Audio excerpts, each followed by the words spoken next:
I'm here with Alexander Mercouris, editor-in-chief of the Duran. Alexander, let's talk some more Brexit. We've had the meeting in Brussels, which concluded with what we both agreed was a major defeat for the UK and a major victory for the EU. Mm-hmm. At the end of the day, we got a 6-month extension, I believe until October 31st, Halloween Day, interestingly enough. And it looks like that's pretty much paved the way for either Theresa May's deal where the UK is out of the EU on paper, but as far as a customs union is concerned, it's very well within the EU, or it may even lead to an indefinite delay after delay, where the UK never does leave. So give us a wrap up as to what was decided in Brussels and what this means for the UK. You're absolutely right, Alex. What happened in Brussels, which was exactly what we predicted, is that there was another capitulation by the British and a profound humiliation of the British. Macron did not veto the request for an extension, but what he actually got was a shorter extension than anybody, than the British, longer extension than Theresa May had wanted, shorter extension than some people had wanted. But it's now quite clear where all this is going. It looks like Theresa May and Jeremy Corbyn are working towards a customs union arrangement, a formal, permanent customs union bolted on to Theresa May's withdrawal agreement, which we're now told cannot be changed or amended in any form, and that will include the backstop. So Britain will remain in a permanent customs union, locked into the EU if it leaves the EU at all. There is also talk that this proposal will be put to the British in what is being called a confirmatory referendum, with Remain in the EU as part of the questions put to the British people. So people who support Brexit are going to be offered three options, apparently. One is to remain in the EU. One is to support this deal with the customs union, which they regard as no sort of deal, no sort of Brexit at all. The third, possibly, is to go for a no-deal Brexit. But the intention clearly is to split the pro-Brexit vote between those who grudgingly will support Theresa May's deal and those who want a no-deal Brexit, which will possibly, quite likely, allow the Remain people to win, keeping Britain in the EU. So it is a disaster by every conceivable margin. It is clearly now a device, I think, to keep Britain in the EU in one form or another. And of course, it is now having a disastrous effect on the Conservative Party, which is what we've been talking about. It polled 43.5% of the vote in the 2017 election. It's now fallen to 30% and is still falling as Leave voters, pro-Brexit supporters who voted Conservative in the election, move away in droves towards the two pro-Brexit parties, UKIP and Nigel Farage's new party, which is the Brexit Party. And incidentally, we're also seeing a precipitous fall in the Labour vote, as the 25% of Labour voters who also back Leave are also quitting Labour. So Labour is falling from around 40%, which is what it won in the June 2017 election, to around 35%. So, and it may, both parties look like they might fall even more. Now, what that points to me is that we are going to see a complete wipeout of the Conservatives in the local elections, which are coming up in May, a wipeout of the Conservatives in the European elections, which are probably now going to happen also in May, a major blow to the Labour Party, which is looking increasingly unlikely to win a majority in a general election, as its fanatical pro-EU establishment in Parliament insist on a pro-EU position, which is unpopular with so many of its voters and across England. So we are heading increasingly towards a parliament, a new parliament, after a new election, where again no party will have an overall majority, with Britain becoming increasingly ungovernable. So we're going to have a very unhappy Britain, very angry at the way it's humiliated, with the referendum results of June 2016 in effect set aside by a fanatical pro-EU establishment in London, with a parliament in which no major party has a majority, and with a Britain that is becoming increasingly ungovernable. I cannot say that I can think of a worse outcome for Britain than this one, and perhaps a better outcome from the EU than this one, because they've got the British market, which is what they wanted. They've humiliated Britain, the oldest parliamentary country in the world, and they've punished Britain by making it ungovernable. A terrible lesson to anybody who wants to ever leave the EU. And this is something that the British, or rather their establishment, have achieved for them. It could not have been done without the pro-EU establishment in Britain conspiring in the way that it has. Can you say that the one major drawback that perhaps the EU is not anticipating is that they are going to see Nigel Farage and the whole cast of other characters who are very anti-EU in the EU Parliament after the elections? Do you think the EU recognizes that, or do you think they kind of think to themselves, well, Farage and these guys, though they may give great speeches and stuff like that, they're manageable? Right. I'm going to make a guess here. You see, there's three different elements within the EU. There are the hardline extreme integrationists led by Macron. They are horrified by the idea of people like Farage being in the European Parliament, because they want to drive the EU even further into an integrationist, globalist, superstate direction. Then there are the Germans, who are happy to leave things as they are. And then there are people like Salvini, Orban, Kaczynski in Poland, who actually want to loosen the structure up. Now, Macron and co., the hardliners, are horrified at the prospect of Farage and his group joining the European Parliament and creating chaos there. I think Salvini, Orban, Kaczynski, and the anti-EU elements within the EU will be, of course, quite pleased. But I suspect some people in Germany are going to be pleased also, because they don't really like Macron's ideas, because they see those as undermining the German position. They want to keep things essentially as they are. So they quite like, I think, the idea of Farage blocking Macron's initiatives, but not having the power, because the European Parliament has only a limited amount of power to actually directly challenge Germany's hegemonic position within the EU. So there's a broad spectrum of opinions about this, I think, within the EU. There are some, like Macron, who are horrified by it. There's some, like Kaczynski, Salvini, Orban, who quietly welcome it. And there's some, like, as I said, the Germans, who are probably secretly, shall we say, not displeased.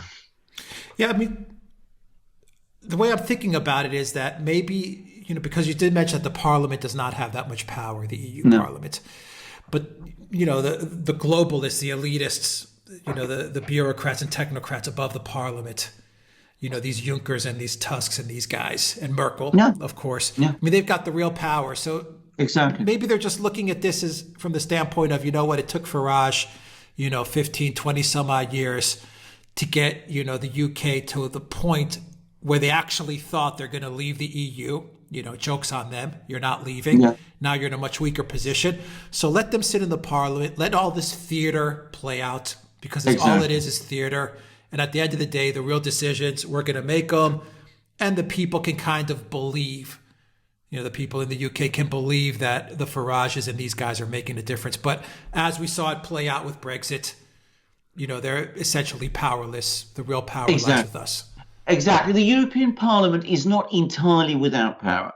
It approves, for example, the EU budget, and it approves treaties that the EU agrees with other countries and other power blocs around the world.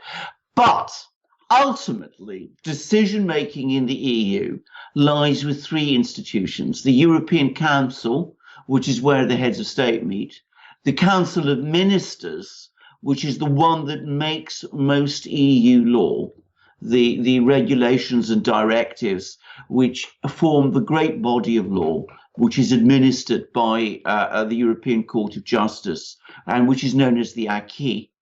And lastly, of course, the European Commission, which administers all these laws and which, of course, also has a role in making them. So the European Parliament is the weakest part of the institutions that make up the EU.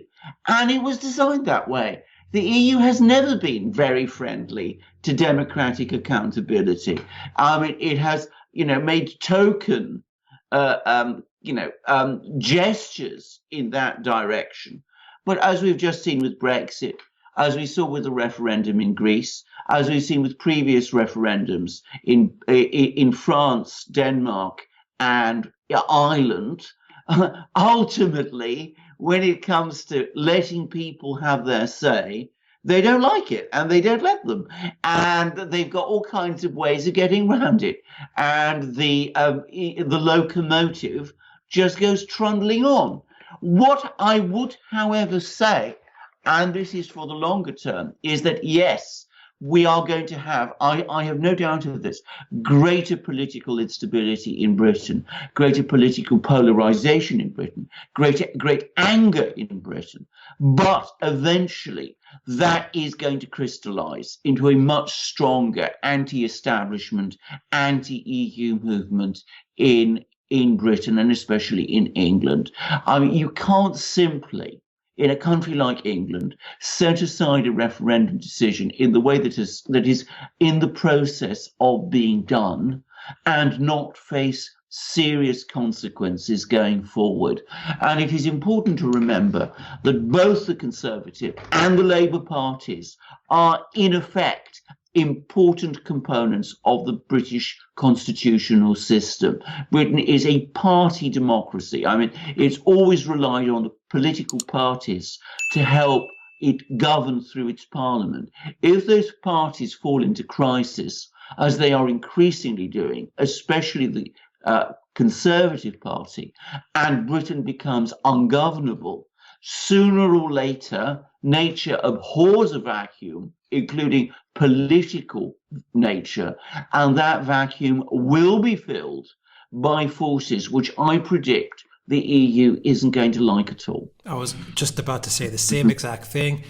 Someone will come in and they will pick up the pieces of what has been shattered. Exactly. Theresa May, she essentially knew she was on her way out. I don't think she cares about the damage that she's done. No. My hunch is that she's going to get rewarded somewhere on the back end. Corbyn neutered himself. Corbyn strategically played this as poorly as I think you could play this. Absolutely. Why did Corbyn, who had an actual opportunity to take leadership, not only of his party, but perhaps all of the UK, why did he play such a poor strategic game?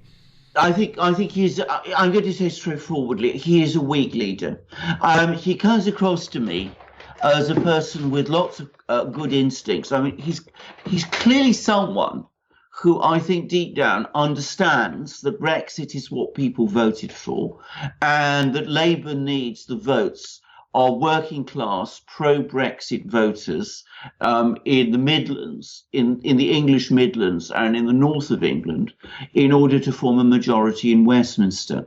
But he has never been strong enough, psychologically strong enough, to assert himself against the anti-Brexit, pro-EU majority within his own parliamentary party. I think he's scared of them. I mean, he's already had to face down several attempts by them to remove him. He's also faced the problem of the anti-Semitic campaign, I should make it very clear, bogus anti-Semitic campaign that has been orchestrated against him in order to discredit him. He's got various pro-EU people within his parliamentary party, and also, it should be stressed, within his cabinet. And he just doesn't have that strength of personality and that force of personality in order to stamp his foot and say, I am the leader of the Labour Party. This is what I think. This is how the Labour Party moves forward. I don't think he's ever had that sort of grasp either of the party or, frankly, of politics generally. It is important to remember about Corbyn that he never expected to become leader of the Labour Party in the first place. He was always a marginal figure in the Labour Party who, by chance, was propelled to the leadership by the party membership because they had become so disgusted with the compromises of the Blairite period. So now that he finds himself leader of the Labour Party, even though many of his ideas have traction within the country, he doesn't have the nous, the political nous, or the political skill, or the political strength, or the strength of personality to translate that into anything. I think, and I'm going to say this frankly, he has been a massive disappointment and a huge letdown to many people. He's a weakling at the end of the day. He's a weak man. He's a weakling. Yeah. I mean, he's allowed this anti-Semitic campaign, this campaign about anti-Semitism to spiral completely out of control, where, again, a few strong speeches from him would probably have silenced it. And he has, as I said, completely failed to seize the moment on Brexit. He's been terrified of a party split, and he's been terrified of alienating, as he thinks, pro-Remain sentiment within the Labour Party and jeopardising his own leadership. And as a result, where in June 2017 he looked like he was on an unstoppable current towards 10 Downing Street, he is now going backwards. And we have to face that. He's finished. Is there any possibility, Alexander? So, you have Labour and you have the Conservative, the Tories. Is there any possibility that in Parliament you may see a strong third party rise up? Yes. I don't think there's in the short term. In the short term, I mean, after all this Brexit debacle, is this possible? And I'll draw a parallel, which you're very well aware of. Unfortunately for us, you're very well aware of it. Something like a Syriza in Greece, which at one point in time was polling at not even 1%, maybe 1% or 2%, and then as New Democracy and PASOK really collapsed, Syriza shot up to 15, 20%. And the same could be said about a party like Golden Dawn, which is far right, which was also polling very low, and with those two parties collapsing, also rose up. Can you see a similar situation in the UK happening? Absolutely. And let's not be under any illusions. It's happening not just in Greece, it's happened in Italy with the rise of the Northern League and the Five Star Movement. It's probably happening in France with the collapse of the Socialist Party and the rise of Marine Le Pen's party movement, and with the rise of Jean-Luc Mélenchon's party. It's happened in Germany with the rise of the AfD.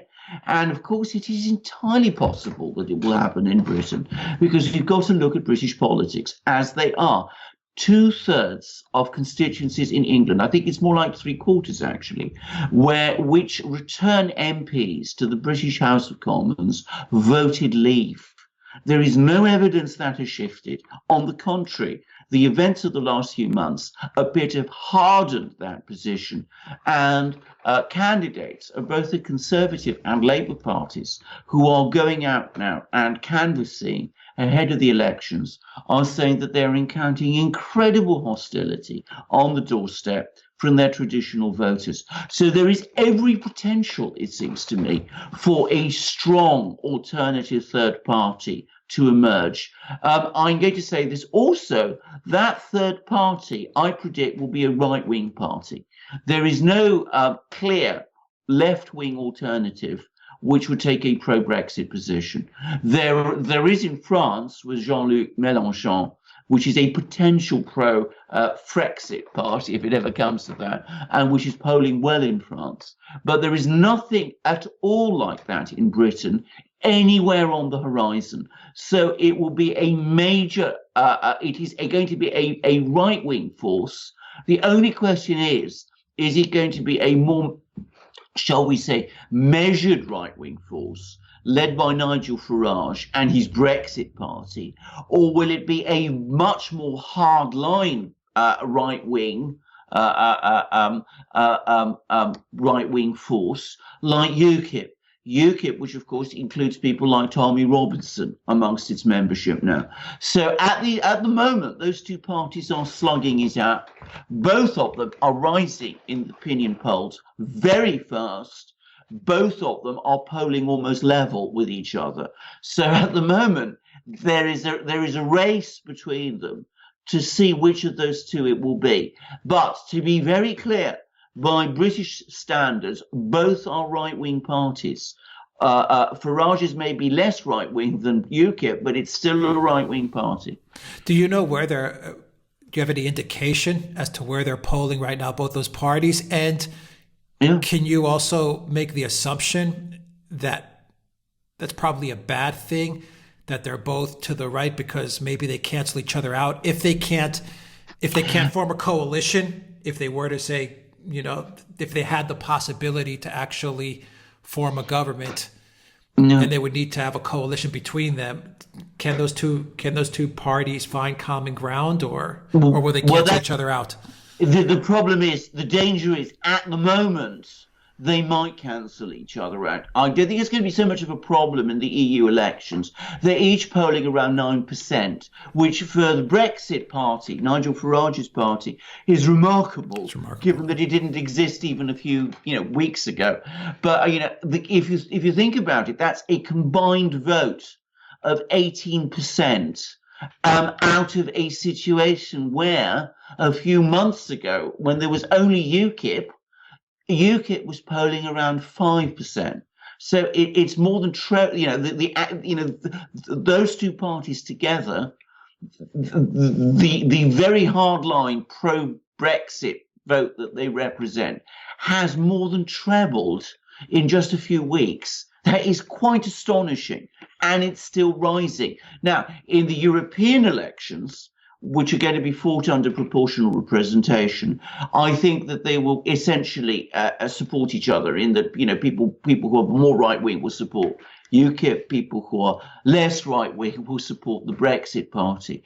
In the British parliamentary elections, which are fought on a constituency basis, with people with the first past the post, as it's called, the person who comes top winning in each constituency, there is a very high risk that they will cancel each other out.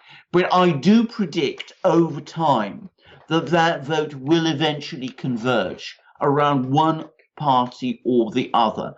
And I have to say, I still put my money in the end on Nigel Farage's party, because he is so much more charismatic and skillful than anyone else on the pro-Brexit side in British politics. I mean, we've covered him in previous videos. We've shown a video of him taking on people within the European Parliament, and frankly, I think he's in a league of his own. I don't think there's anyone who touches him or comes close to him, including, by the way, in the House of Commons. There's some very erudite and intelligent people like Sir Bill Cash, who's one of the Conservative MPs who supports Brexit. But to my mind, people like that are just too cerebral for most. I mean, they're not really there. They're not really politicians, if I can put it in that way. Right, right. Okay, so are we looking now at a lull in what's going on with Brexit until the elections, or what's the situation now going forward?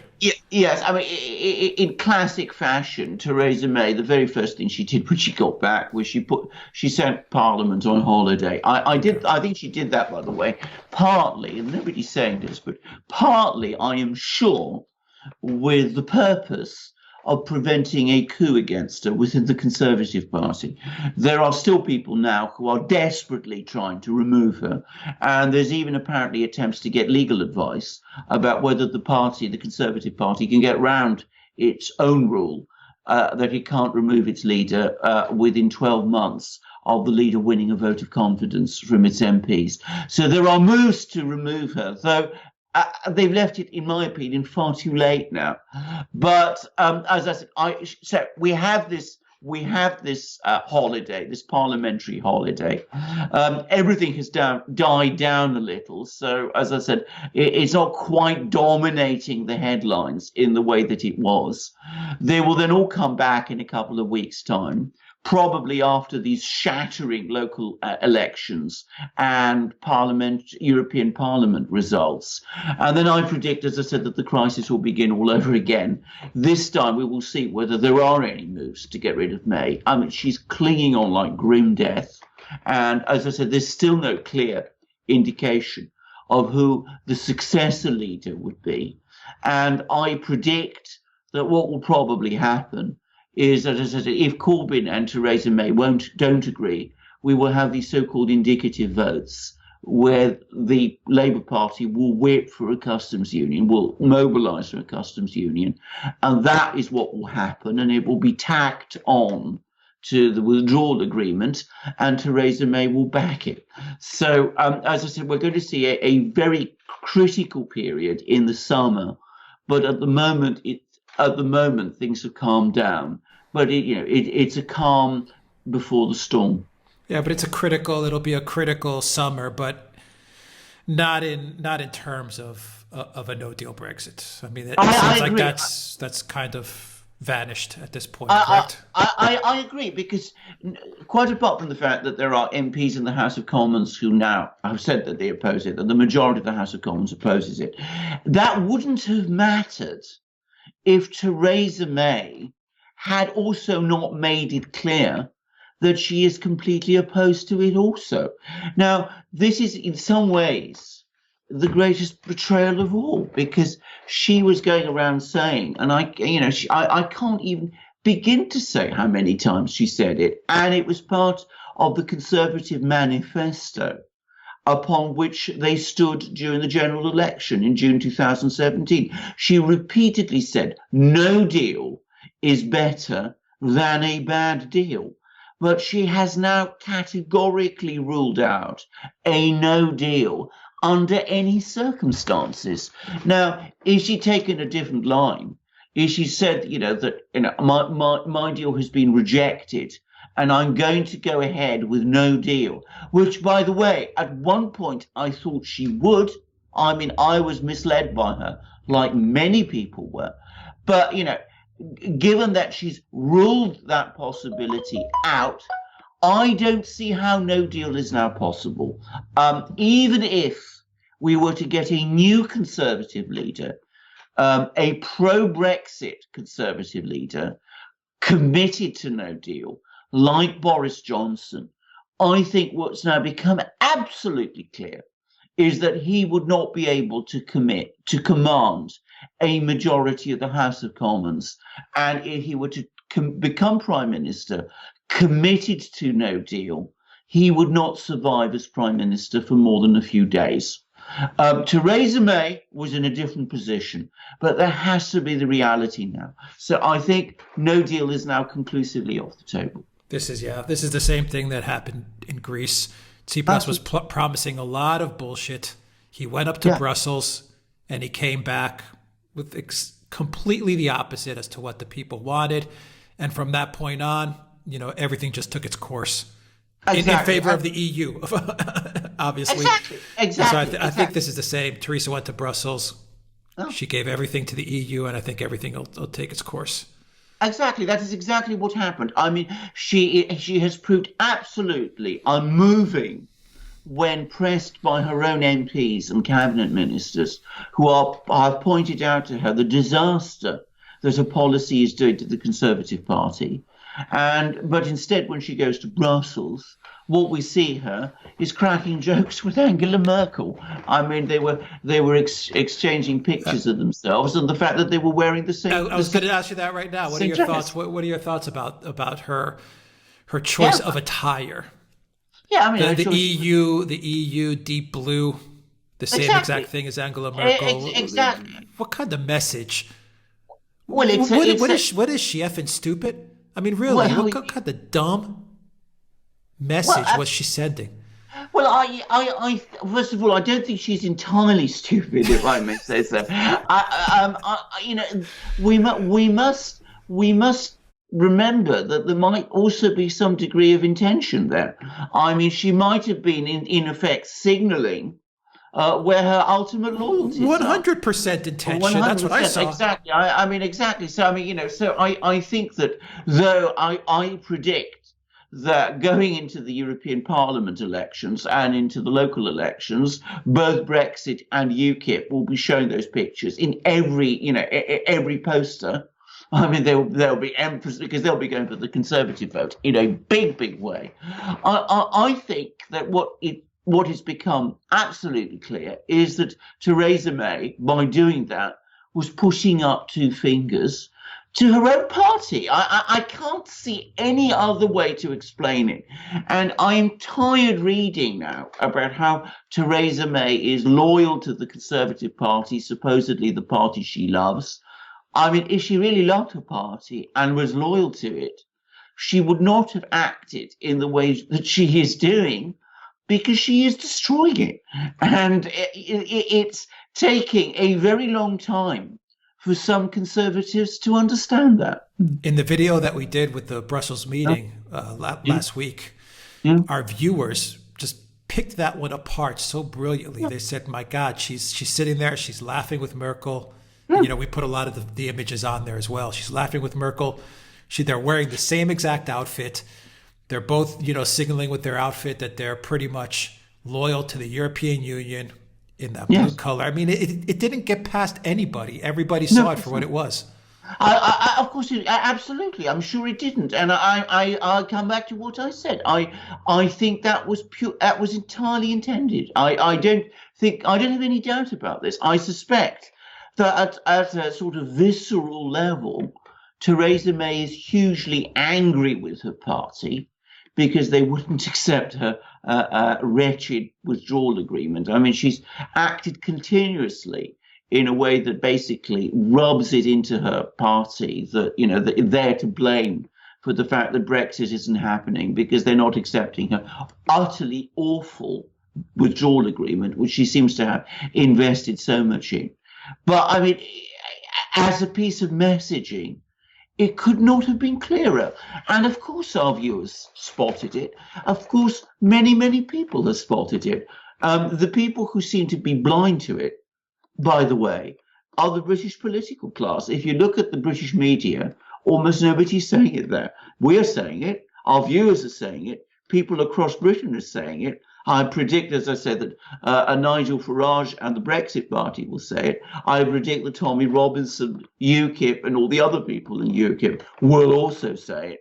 But as I said, you will struggle to find it said even in a pro-Brexit newspaper like the Daily Telegraph. Alexander Mercouris, Editor-in-Chief of the Duran, thank you very much. Guys, if you like this video, click on the subscribe button down below and click on that notifications bell to get notifications every time we push out a new video. Visit the Duran shop, pick up a t-shirt, help support the Duran. In the description box down below, you will find links to our PayPal and Patreon pages as well. Please donate to us. It really helps us out a lot. and you can get a copy of this show in audio format. Follow us on iTunes and SoundCloud as well. Don't forget, go to theduran.com and see the articles that Alexander is linking up to every day. And you can also now follow us on Instagram, theduran_.com. So take a look at us there. Alexander Mercouris, Editor-in-Chief of The Duran. Thank you very much. Until next time, everybody, take care.